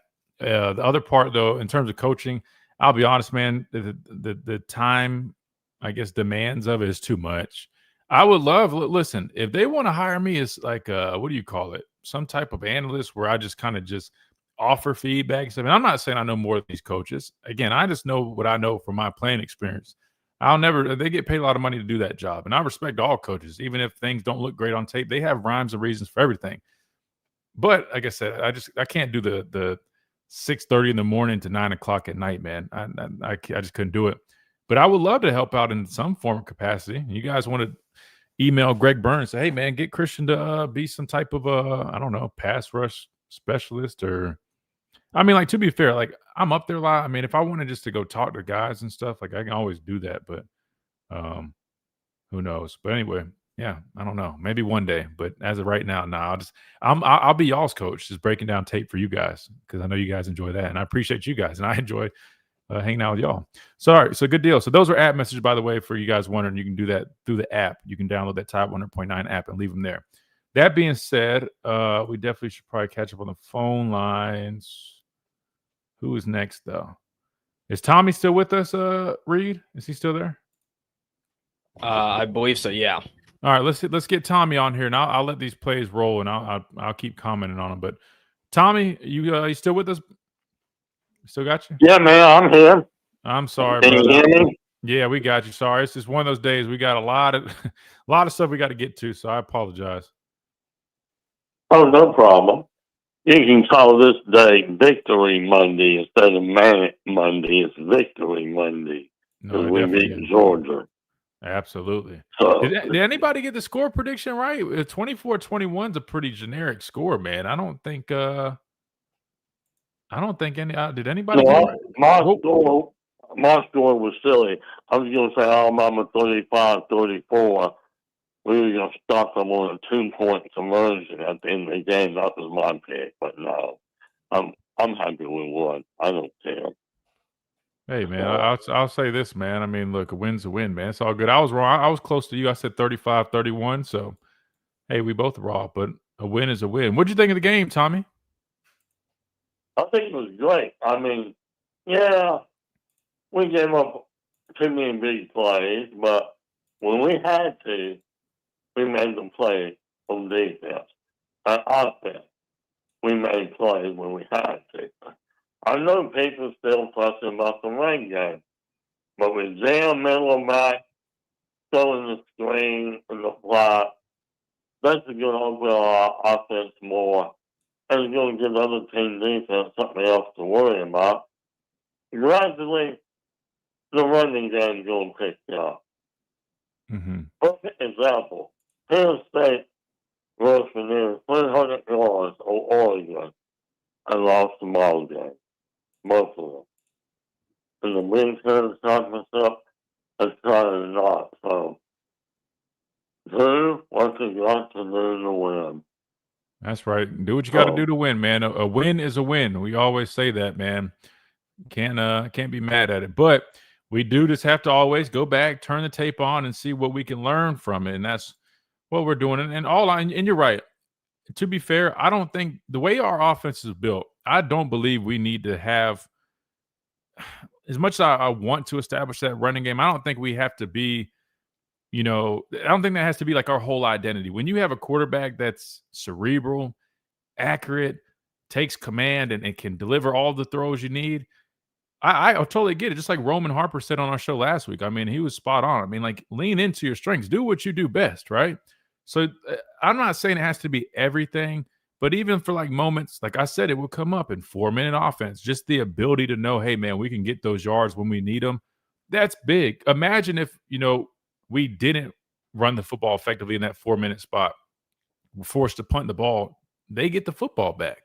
You know what I mean? So I don't think it has to be everything, but it has to be something, because it also will set everything else up, especially when you're talking about play action pass, which could be huge, right? We use a lot of tight ends, but in the meantime, I like what Grubb's doing in terms of the screen game and some of the sweep stuff, kind of utilizing Jeremy Bernard, in different roles. I mean, and even just like little stuff like this, Tommy, lining them up in the backfield, motioning them out, right? Running screen stuff. I mean, like, I was really impressed with what Ryan Grubb had called. And I'll be honest, I think that's what we were expecting when we heard Ryan Grubb was coming to Tuscaloosa. I think it was literally for this type of performance right here. Wouldn't you agree? Yeah, I mean, it takes time to get the chemistry right. And I believe if we can stay away from injuries, our offense, our team will be all right with the injury. But yeah. He called a great football game Saturday night. I mean, true. So I mean, yeah, he was great, man. He was great, and then the second part of that is the execution piece. Because I'll be honest with you, I know sometimes coaches get a lot of criticism, and I get it. I mean, rightfully so. I mean, they get paid a lot of money, right? But to be fair, there's been a number of times, even through the last couple of years here, where coaches got a lot of criticism. But I watched the tape, and I'll be honest, I'm like, man, that wasn't a bad call. That was bad execution. That was on the players. They didn't do their job. In this game, man, you had a great game plan, but then you also had very solid execution. At least if we're talking like from the offensive part of things. But that's huge, man. When you have good play calling and great execution, man, with good players, brother, that's a recipe for success. So hopefully we can keep building on it. Well, yeah. I mean, the difference from this game to Florida State game is our offense had confidence in the play and then going right. And when our quarterback changed the play, they knew where to go. They confident and the chemistry was all there. Yeah. And you saw that Saturday night. So yeah. How confident are you that we keep it rolling, right? I mean, it's 3 weeks in a row now, including, through a bye week, that we've been able to carry on this high intensity, right? Physicality, high level of execution. I mean, we're playing more and more like Alabama football, Tommy. Are you confident we continue that, or you still you're holding back just a little bit, just knowing that things were a little inconsistent last year at times? I'm confident, but it's like this. I'm going to say this. I'm going to big this bull horse at night. Every game now is a playoff game, and every game is a trap game. You got to bring your A game every Saturday. Plain and simple. That's true. So, that's true. Got to stay locked in, man. Tommy, we appreciate you, brother. Good to hear from you as always, man. All right, man. Yeah, have a good one. Take care. Yes, sir. You too, man. Take care. All right, good deal. We got to hit another timeout. We keep rolling when we come back. Got more film to break down. Plus, we'll try to get these coordinator interviews played. If not, worst case, we'll get to at least Coach DeBoer. Then maybe we'll save the coordinators for tomorrow. Because, again, we got all week to discuss Vanderbilt and a number of other things. So, no worries. We'll keep on rolling right here on the Miller's Edge, Tide 100.9, 1230, WTBC.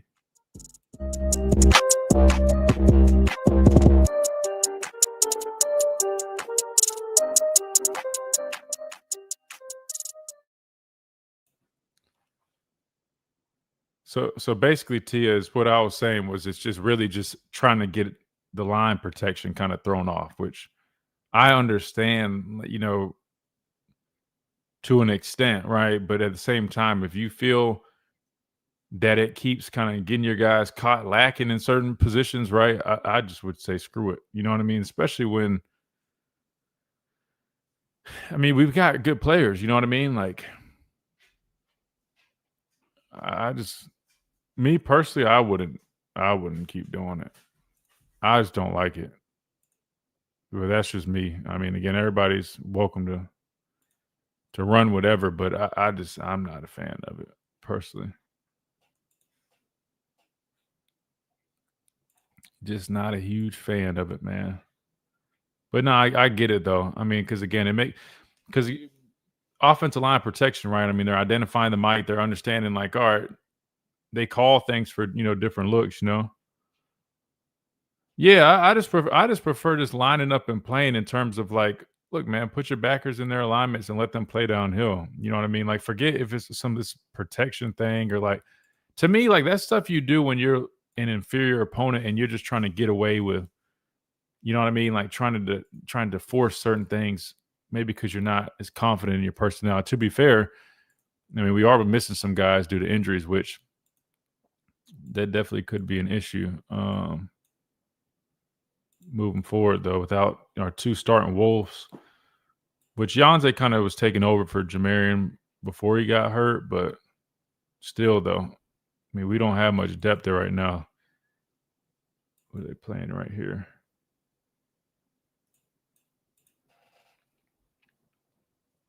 Wait.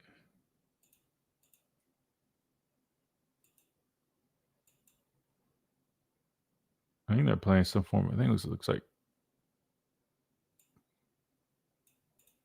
some form of quarters, maybe. I mean, the time. I mean, Tyler, you talk about being on time, man.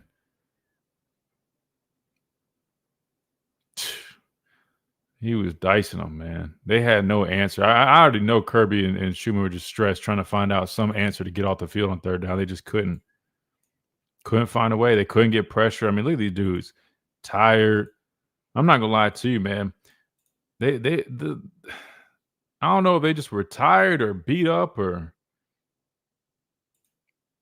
but our dudes up front did their thing.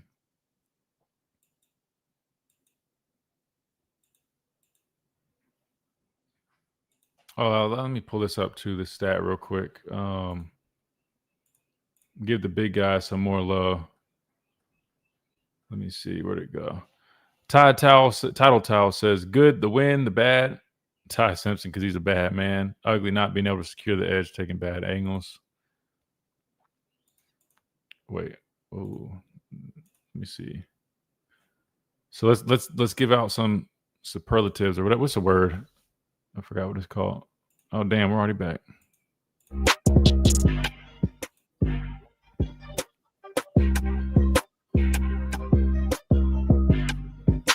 And welcome back into Miller's Edge, Tide 100.9, 1230 WTBC, presented by the Good Feet Store, America's art sport experts. Real quick, let's give out some flowers real quick. In terms of offensive line play, and the reason I wanted to shout them out is, so here's some of their numbers. Again, only one pressure allowed, at least that's what they're accredited with. Now it's from Gino Vandemark. And I don't know, and that's only listed in the starting five, so maybe there could have been something.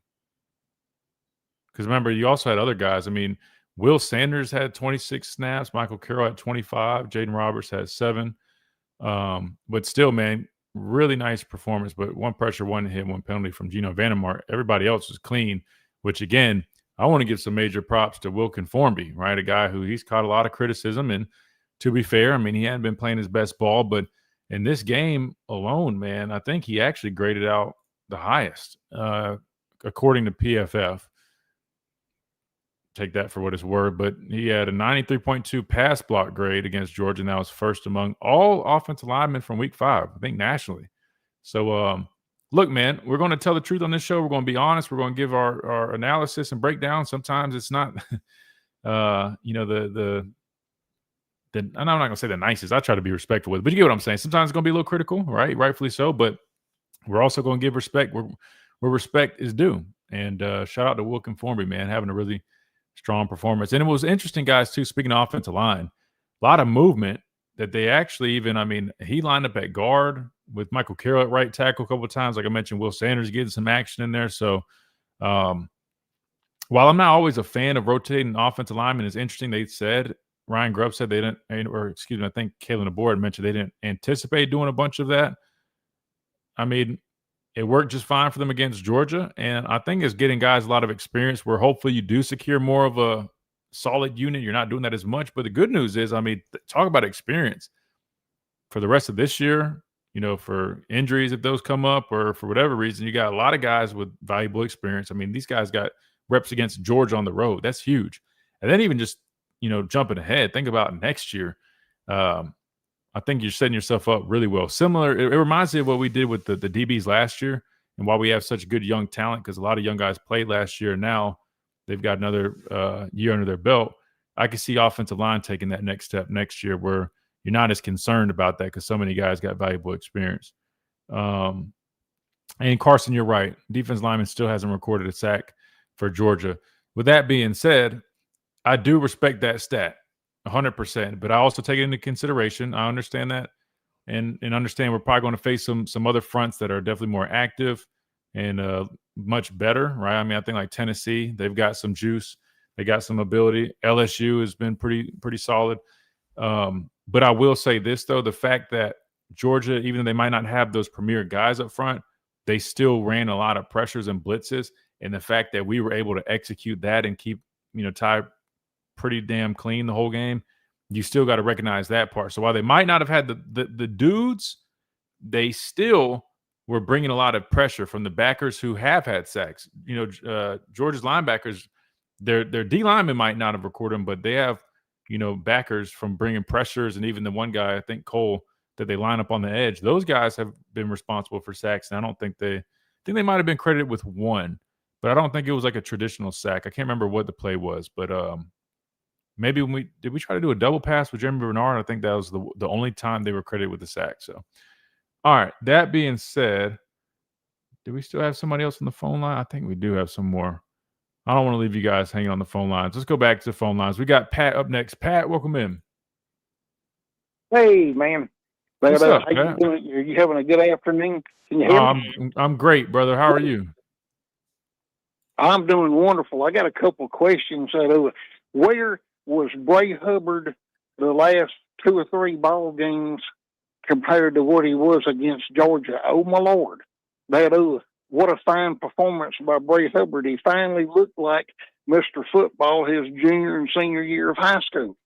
You didn't think he looked like that against Wisconsin? He was conference player of the week defensively. He played okay. Well, not, but hey, what about the 2 other games over there? I mean, we wondered what happened to Bray Hubbard, but Bray Hubbard was more of a week against Georgia. That was more of a week. Yeah, well, I'll be honest with you, Pat. That was more of a week 1 thing, brother. He played pretty good against ULM, but yeah, Wisconsin. I mean, he had 2 picks. I mean, and even in the run game, he was physical, great angles. Yeah. He led the team in tackles. I'm with you. I'm with him about that Florida State ball game. Good Lord, but hey, his play against Georgia though, that forced fumble was major in our win. Would you not agree with that? You say that with the Georgia fumble that he had? Yeah, the fumble he called. That was huge. No, that was huge. It led to 3 points for us, and we always call that like a technically it'd be a 10-point swing. I know they were way backed up, but technically they could have marched down for 7, but they didn't, and then we ended up taking 3. So that was a potential 10-point swing in the game. Yeah. So that was a huge play. Oh yeah, like I say, big deal. But but my question is, on that deal where they came in and I think it was Ty on a quarterback sneak or something. And anyway, we were trying, but they came in and launched over the top and hit number 5 dead square in the side of the head, and that was not a targeting call. I just can't understand targeting. I'm beginning to think that I'm blind or something, that I don't see what the referees are seeing. I'm being facetious. That I think it's because they didn't want to take one of Kirby's players away from him, because they've already set up this scenario that Georgia is supposed to be the best of the best. And when they found out that Georgia wasn't necessarily the best of the best, they're doing everything they can to help Georgia out. What do you think? When you say they, who is they trying to do everything to help I'm talking about they. The powers that be, whoever they are, ESPN, whoever. Whoever is doing this craziness with these referees is unfreaking believable. Where they can't get a call right to save their backside. I just can't understand, how they could call one thing targeting and not call that targeting, and how the booth did not jump up and down with both feet, saying that, good Lord, he tried to kill him. Yeah, well, I think the ref just saw the crown of the helmet being down, and if that's the case, so I think some people get the targeting call a little confused. So you got leading with the crown of your helmet, then you also have like the helmet to helmet, like the area that you do hit. It doesn't have to be both. Yeah. It's kind of either or. How about launching and using the headgear as a weapon, which is what he did? Wait, which one are you talking about? I'm talking about when they had that big scrum, and then at the last minute, we got a 15-yard penalty out of the deal, for the guy piling on, but he hit our man in the head. I'll be honest. I'm not. I don't remember the part of the part. I know. Okay. Well, I watched know. the game. I know what you. Well, I watched the guy jump on the pile, but I don't. I'm trying to think of what part. Yeah, where he jumped on the pile, he hit our man in the head with his helmet. You're saying that you would have called targeting on the guy that jumped on the pile? Oh yeah, he wouldn't have played it. He would have missed a full game, sure. But I mean, if anybody was going to get a targeting call, that should have been it, because he should have learned that just 15 yards for that deal wasn't enough a punishment for what he did, launching himself into that pile when that was absolutely unnecessary. Yeah, I mean, I'll be honest with you. I know a lot of people were talking about that, even on the broadcast. They were complaining about how dumb it was and this and that. But I'll be honest with you, it really wasn't that crucial in terms of like the field position really didn't matter like that. And to be fair, I mean, I had to go back and look at where he landed the head, like the headshot on the guy jumping. But I'll be honest with you, man. I mean, I see offensive linemen run. There's like a back being held up, and they go run in there and they go, crash into guys, which is much more dangerous than a guy just jumping on a pile. I'll be honest with you, I didn't really think it was that big of a deal. I mean, obviously it was like they're making it seem like it was way late. Like what I saw was they're in desperation mode trying to get a stop, and he's just trying to jump in on the pile, even though that momentum is not going to really help much. But I mean, it's a football game, bro. But I'm trying to find the clip, because I'll try to find the clip so I can see it better.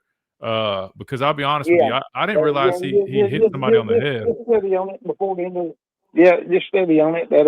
But this Vanderbilt deal coming in here, it's getting where all of our games are crucial, and Vandy coming in here are riding pretty darn high coming into Tuscaloosa. And they played South Carolina. I was shocked at how well Vandy played South Carolina. Were you not? I mean, surely your daddy had comments about the spanking that Vanderbilt put on his bunch. Yeah, he was impressed with it. But I'll say this, man. I mean, they're hungry. They're not going to be afraid. They beat us last year, and they're led by a quarterback who's got a lot of juice to him. So it's going to be a good one. Yeah, I mean, I would definitely say I think it's going to be interesting. I think we're like a 12.5 point favorite. I think it's going to be a good matchup. I'm excited for it. Oh yeah, this is going to be a big week in Tuscaloosa, and then cotton picking. I can't believe that game day is coming in. Game day is coming in, expecting fireworks. I guess, but Coach Saban getting a chance to be home with Mama to drink coffee. Right after the ball game. I'm proud for him. Oh yeah, that'll be fun. Pat, we appreciate you, man. Good stuff as always. Yes, sir. Hey, have a blessed day, sir. Thank you so much for taking my call. Absolutely, always, brother. You too, man. All right, let's hit this timeout real quick. When we come back, we'll save the coordinator stuff for probably tomorrow, unless because I think we got 2 more callers to get to. Just know I look out for you guys, man, because I hate playing the stuff a day late, but because I want to let you guys get on the phone lines, man, I'm gonna let that happen. So don't ever say I don't look out for our listeners, man. I got this pulled up, by the way, that you guys were talking about jumping on the pile. When we come back, we finish things up on the phone line right here on the Miller's Edge, Tide 100.9, 1230 WTBC.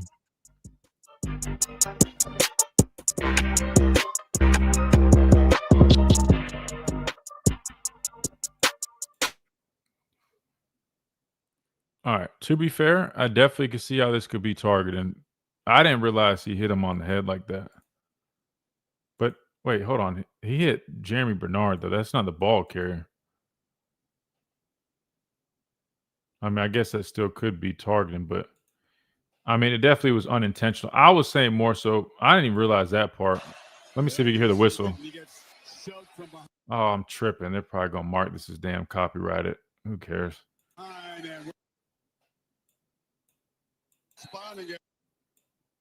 Where they're spotting it, shoved from behind, and where they're spotting. So there might have been one whistle right before he jumped. I feel like I'm hearing a whistle, but maybe it's not. Maybe I don't know. I'm just saying in terms of like they made it seem like how stupid that was and whatnot. Like I said, when you're in that mode, it's 3rd and 1. It looks like everybody get. I mean, he's just diving in, just trying to give effort. Again, probably stay out of it because how much is he really going to actually do by doing that? I don't know, but yeah. I thought the commentators were doing a little too much.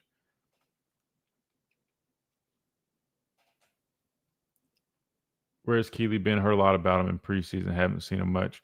Well, that's why you guys notice every time people ask him about him, I always try to respectfully say he's still developing just because I already know and understand. I mean, he's not really going to be too much involved as of now.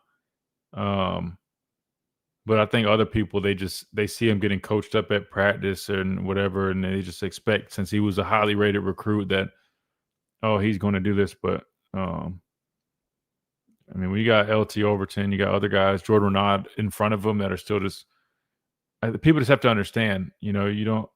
Okay, so all right, good deal. How long is Coach DeBoer talk for? Because if somebody dropped, let's see, maybe we do have time for him. No, damn, no, I think he's 18 minutes. We'll save it for tomorrow. We'll save the interviews for tomorrow. Commentators always doing too much. Yeah, I mean, they're making it seem like, oh, he just cost them the game. I'm like, dude, we already got the first down pretty much. And even with the 15-yard penalty, it's not like it put us in like some field goal range or something. It really wasn't that big of a deal. I just don't. Why don't we try doing the tush push? I mean, I feel like, I know everybody just can't do it, but might as well try it.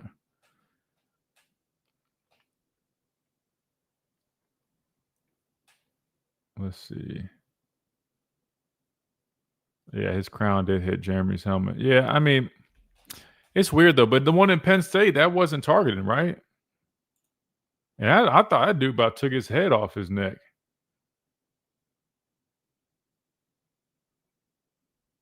Oh, let me get the TS play real quick. We'll do that real quick. Give me something to do while we because we only got one more call, I think. And we're in like an awkward spot. We don't have enough time for the interviews today. When's my dad hopping back on here? He's like lead pastor in the church, man. Like before, he kind of was like in and out, and then he ended up taking over a church, and so he really hadn't been on as much. So he comes on like I'll be honest with you, there's no like schedule. He kind of just pops in and out. Like, he listens to the show, but he normally like sits at a cigar bar during the day and like studies the word or something like that. I don't know. But I know the church stuff has him pretty busy. James Spain. But he hops on here. I hate it that I don't have like a schedule for you guys. I know a lot of you guys like hearing his takes. Hell, I like it better when he's on here. It gives me somebody to go back and forth with. But I just genuinely, I don't have a schedule. He just kind of pops in and out. But he normally is like at least like 2 days a week.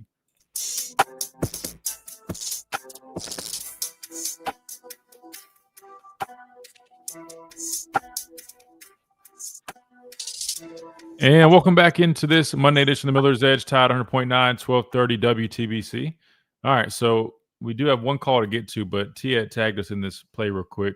She wanted our thoughts on here, so I just wanted to add them. So, again, on the YouTube stream, at the Miller's Edge, if you listen via radio and you want to go back, you can always go back. The videos remain uploaded here as well if you guys want to go watch me break down this tape from today's show. That being said, on this play right here, we're running the pressure off the left side. That's why you see Bray, who did a nice job disguising, right? Like he was a middle field closed safety, comes down late, and he's coming off the edge. So what happens is they end up running boot, right? And so 42 is the dive player. He just happens to recognize that it's boot, and so he comes off. So it looks like you have two guys like that. Technically, 42 like should be shooting for that B gap on this stunt, but we always had a rule. I mean, if he blocks down hard like that, you basically just replace the B gap off his rear. You get what I'm saying? So he ends up taking that. You just got to make sure you squeeze it back, which if they're running the ball, he ends up doing that. You get what I'm saying? You don't want to wash yourself down when you can just end up getting the backside, getting to the big gap from the backside. That being said, Bray just got to put on the brakes a little bit sooner because he is responsible for the quarterback here, which it's tough. I get it. You know, his momentum's going. He's running because, again, he's coming from his disguise from that safety spot. But he's just got to see that a little bit quicker, redirect, which, to be fair, I mean, he provides some chase. And he ends up getting in the face, right, at the last second, forcing a quicker throw. But in terms of what they're doing here coverage-wise, I'm trying to see. I'll be honest with you. I don't know exactly what they're running here. It's hard for me to tell from this angle, especially with the action, because guys kind of get into not like a panic drop, but they kind of just end up at their spots. It's not man coverage, clearly. Yeah, I'll be honest with you. I mean, it's interesting because where's Deontay Lawson at? He's mugged up. And he ends up in the flat. Yeah, I'll be honest. I'm not 100% sure on the coverage piece, but clearly with that number one receiver setting down like that, Damani's just got to be better right there. Because he's still drifting. I don't know if his eyes are bad or what, but Damani's way too deep. It looks like he's playing a deep third right here. Looks to me personally, looks like some sort of cover 3, which I feel like that's what they're playing. I mean, you got 3 deep defenders, 4 underneath like this. I want to say it's some form of cover 3, which he would be a deep third. But when you see that guy sit like that, he's got to come back. So it's really just execution on his part. Other than that, though, but I think you were saying committing to setting the edge over instead of over pursuing, which, to be fair, on this one with it being boot, that's natural, right? I mean, they're running the play fake for a reason. You initially see that mesh point, but I guess the critique would be, if you see this, if you're a quarterback player, don't over pursue that because you have 42 to take that dive or take the handoff in this case. So just a recognition thing, recognize it quicker, and also just understand, hey, I'm the quarterback player. Let's jump to the phone lines real quick to get Ram on here for the last couple minutes. Ram, you with us? I'm with you, Christian. What's up, Ram? Good Monday. Good Monday to you. All right, yeah. Doing my thing. Hey, Christian, a couple of comments.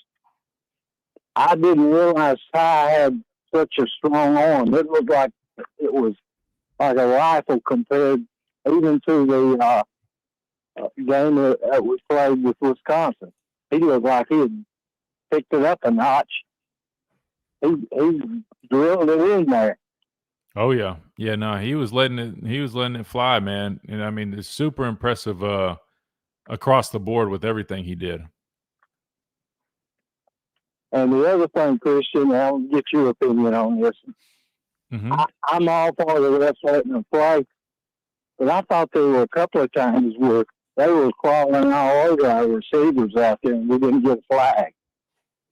Yeah, there's a couple of times I thought they might have been a little early, but I'll say this, Ram. I maybe, excuse me, there might have been a time it might have been a little too early, but other times, man, like I kind of like when refs let guys play like that because that means that's how they're going to call it the whole game. Meaning, so when our receivers are in some of those, tight combat situations or whatever, and say our receivers get a little handsy, you don't have to worry about the ref calling a BS push-off penalty because to be fair, it's hard to sit there and say, all right, the DB is supposed to not touch this guy at all, and while the receiver is also trying to fight him off. Like, there's going to be natural, contact there. And I don't mind it if the ref is calling it evenly and it's not obvious. I don't mind it being, letting it go if they're a little handsy without, a clear penalty.